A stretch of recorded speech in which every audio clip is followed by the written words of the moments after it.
àsìkò yìí o, ìròyìn yàjóyàjó ni mo mú wá sétí ìgbọ́-yín láti iléeṣẹ́ Jígí Alára ìkànnì 24.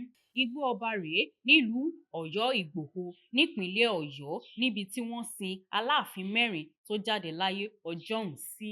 Òpìtàn Ọládọjà Razak sọ fún àwọn oníròyìn wípé kété tí àwọn ará Ọ̀yọ́ kúrò ní Ọ̀yọ́ Ilé, wọ́n dúró nílùú Ìgbòho kí wọ́n tó mórí lé Ọ̀yọ́ Aláàfin tí wọ́n wà báyìí.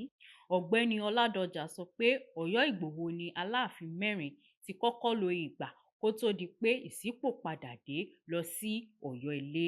Àmọ́ ó ní nígbà tí wọ́n dé Ọ̀yọ́ Ilé, atẹ́gùn ibẹ̀ kò ṣe déédéé ara wọn.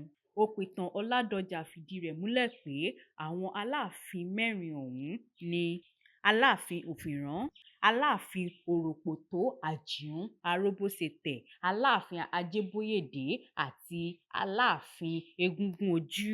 Ó fi kún ọ̀rọ̀ rẹ̀ pé lẹ́yìn ìgbà tí Aláàfin Egúngún-Ojú kú, Aláàfin karùn-ún tí kò bá jẹ tí ìlú yìí kò bá fi dàgbàsókè sí ní tẹ́lá bípa tàbí ọba mọ̀rọ̀.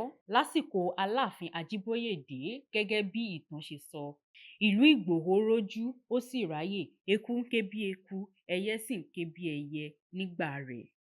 Ọ̀gbẹ́ni Ọládọjà ní àwọn ọjọ́ kan wà tó jẹ́ wípé àwọn nǹkan àbàmì máa ń ṣẹlẹ̀ ní àsìkò ìyálẹ́ta ní ojú orí àwọn Aláàfin tó ti wàjà yìí. Ọ̀gbẹ́ni Ọládọjà ní àwọn èèyàn kò lè rìn gbèrègbèrè lágbègbè sàárè àwọn Aláàfin yìí láyé ìgbà kan kí wọ́n má fara káásá. Àárí jù báyìí lọ lórí ìròyìn yàjóyàjó. Orúkọ tèmi ni Ọlárewájú Kẹ́misọ́lá láti iléeṣẹ́ Jígí Alára ní ìpínlẹ̀ Ọ̀yọ́. Ẹ máa bá wa subscribe sórí ìkànnì Jígí Alára 24.